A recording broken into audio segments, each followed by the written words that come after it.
Free agency's here. Can anything stop Kenneth Walker from ascending to the mountaintop of fantasy football with his new team, the Kansas City Chiefs? Sigmund Bloom here, football guys, joined by the sage Bob Harris. Bob, you're excitable, but where does this rate on 1 to 10 on the excitement level? Well, we can go ahead and strap the ADP rocket to Kenneth Walker's backside right now. If you were thinking he was going to be a running back 2 in round 3 or 4, those days are over. I'm old enough to remember when Mr. Clyde Edwards-Helaire entered the league as a nobody. Late first round draft pick and rocketed up. I think by the time the season started, he was running back 6 in ADP. Didn't work out well for him, but it's possible it works out well for Walker. I'll be honest, Sig, I thought maybe Travis Etienne would be a better fit here as more of a receiving option and somebody Andy Reid could scheme up that way. But I'm not feeling horrible about Kenneth Walker here. And again, they only have one running back under contract right now, not named Kenneth Walker. Right. Rashard Smith. Right. So, and they just gave Walker the most money ever for a free agent. It was $45 million plus over 3 years, and lots of it guaranteed. So I'm expecting a pretty robust role, maybe an even more robust role early this coming season with Patrick Mahomes recovering from a torn ACL. The return of Travis Kelce doesn't change much materially for me from this look. But it's a good offensive line. This is what we were all waiting for last year, right? Was Kenneth Walker in a scheme that he's capable of running in, getting the bulk of the workload. The problem with that, according to the Seattle Seahawks, is availability and keeping him healthy. And it's hard to say. It was his late season run, that 400 plus yards from scrimmage in the postseason with 4 touchdowns. How much was due to the fact workload throughout the course of the season? We're going to find some things out. I'll just go back to 2024, Sig. Watching him play when he was available, he was 12th among all running backs in points per game that year. I mean, he is capable of this kind of production, and I think, we're going to be paying for it in drafts. But maybe we should, because let's say, he's not going to get into the first round. I don't think so, just because of how crowded the first round is. But if it's a proposition basically of, we know he will put the numbers up like he did in the playoffs, as long as he stays healthy, and we have his track record, that's a proposition that I'll say yes to, because in fantasy football, Joe Bryant, Mayor Football Guys, but also gave us a VBD drafting, which means if he's just not available, what we don't want is a game time decision and, he limps through the game or something like that. But, if I know I'm going to get 12 lead back games in the Chiefs offense from Kenneth Walker, and the numbers we've seen, because buried here is that Patrick Mahomes, pretty much up until when he got hurt, was single-handedly reviving the Chiefs offense in terms of being a factory of fantasy football points. And that's the part where I get really excited. Do you think it's too much to factor that in, Bob, though, knowing that, he suffered a very serious knee injury less than a year before the beginning of next season? It's fair. I just feel like when we look at these situations, we look at, what the possibilities are. I mean, we're in the instant reaction mode, so we're looking at what the possibilities are more than we're looking at the downside. We're going to get carried away. We're going to be over enthusiastic. It's good to have a little bit of a reality check on these things. And I think for me, that's the reality check was going into last year. I mean, Clint Kubiak showed up in Seattle and talked about, he's the guy. We got to give this guy the ball. That's it. And all the talk about people who come from the team, who cover the team on a daily basis. And I talked to a number of them.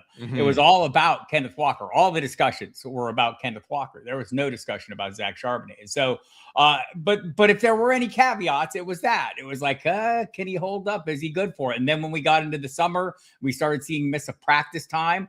That was a concern. They kind of played it off as just rest. And it probably was, but maybe he needs that rest. And that's going to be the big question mark. And I'm sure we'll hear things out of Kansas City, but I think, thinking this offense will lean heavily on him. Also, like I said, Travis Etienne might be the ideal fit there with his receiving abilities. Kenneth Walker would like you to know he was a wide receiver in high school. and so you're welcome, Mr. Kenneth Walker, for that one. And like maybe, sometimes we've seen this before with running backs who can't catch the football, just nobody asked them to. Right.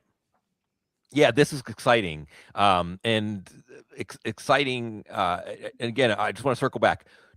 Are you penciling Penn, you know, week one starting quarterback for the Kansas City Chiefs? Is it going to be Patrick Mahomes? And will we notice after effects of Patrick Mahomes' knee injury this year that would make us, like, should we be cautious about the Chiefs offense? Should that be something that is a bit of a drag right now when we're thinking about Kenneth Walker? Or is Patrick Mahomes showing us enough that he is different? He's made out of different stuff. And pairing him up with Kenneth Walker, a talent is like, we haven't seen a talent like this next Right. Kareem Hunt. Come on. That, you know, I want to get excited, but that's what I always want to do. You have this experience, and like you say, you talk to everybody. Which side are you on this Patrick Mahomes question? I'm more on the side of Patrick Holmes as Superman.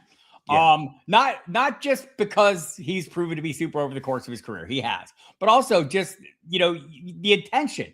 We saw it, and the good news was, the way the injury played out, he didn't have to wait for the MCL to heal before they did the ACL repair.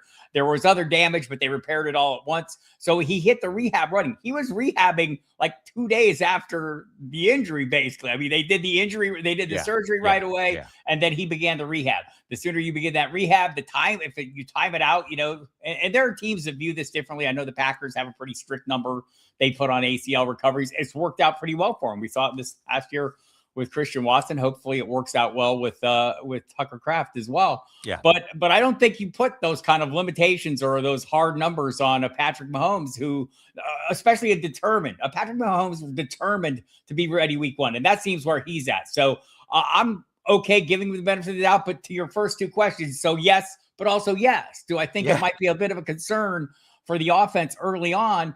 But would that be a concern necessarily for a Kenneth Walker, who might be asked to carry more of the load? And that goes back to my point is, about his availability and the excitement, enthusiasm I feel over, like, yeah, man, just start the motor, let's go, is that maybe the motor doesn't always kick into overdrive when I want it to, or that's been the case with Walker. So even with the Chiefs having a great need, and I think they will. I mean, I think they will lead into the rushing attack. And when was the last time the Chiefs could say, yes, we have a rushing attack we could lean into? They have not had one of those. No, and again, what's exciting about this and why I say bet the over, get over enthusiastic, is that, like you said about Patrick Mahomes. I mean, come on, we know Patrick Mahomes at this point. Gasp, the injury. No, zero in on his pupil, and you will see a flame. He's just like, nope. All right, well, I guess this is the next challenge, the next mountain to climb. And he's made out of that kind of stuff. And again, having Jerick McKinnon in a part-time role was a league-winning running back play in this offense when Patrick running Mahomes back was 2 on. down the stretch. Right. So, just file that away. Okay, speaking of, last note, because we got to look in the rearview mirror, or at least look at the other direction here, is Seattle. Well, I mean, after what Kenneth Walker, and by the way, John Snyder, Clint Kubiak, Mike McDonald all get like A plus because they were right. They were right. Saving him made him available to be the MVP and help them win a Super Bowl. So they played this perfectly. How are they going to play the running back vacancy and Zach Charbonnet maybe not being available until very late in the season? I think they're going to have to bring somebody in, and there are free agents available. Some perhaps who are a good fit for this offense. One of them might be named Tyler Algier, great zone runner. They're bringing in, right? So they're going to run, basically, Brian Flores is basically going to run the same San Francisco offense that Clint Kubiak runs, that zone run scheme. And so maybe bringing in a guy like Tyler Algier would be a great fit for them. And would allow them to continue leaning on the run like they did last year until such time as they can get Zach Charbonnet back in the mix. Yeah, I like that. And we're seeing with James Conner's deal getting reworked, with the David Montgomery trade, we're getting closer to a running back market. Giants restructure, Devin Singletary's deal, where there's more supply than demand. Yeah. And you're starting to look at of what spots are left. Now Seattle becomes the premier spot, at least for this short term. I would say so. But it's going to be interesting to watch. We have other running back dominoes falling into place. I know the kind of Gainwell deal happened with Tampa, and we're here in the moment. By the way, thank you everybody Hi. We love you. If you're listening, if you can hear my voice, if you can see our beautiful, our faces made for radio, face made for radio, you're gorgeous, Bob. You're a Greek god. Like, but uh, with this, we like hanging out with you. We like you being part of Football Guys. We love being part of Football Guys and representing it. So as we're stepping through free agency, as these things happen, we're going to react to you in the moment, like Gracie Salami would say. He'd be with us, but Denver needs him, and he's coming through for them. We're going to come through for you. So look for us to pop up whenever, because we're thinking about you. We're thinking about football. We hope you're thinking about us, and we appreciate the time and attention that you spend with us. It's the most precious thing you have. I hope we continue to deliver something that is worth that, folks. And I don't even need to tell you to stay classy. We're going to come up with another sign off for the live. In New Orleans, we don't say bye. We say, see you later.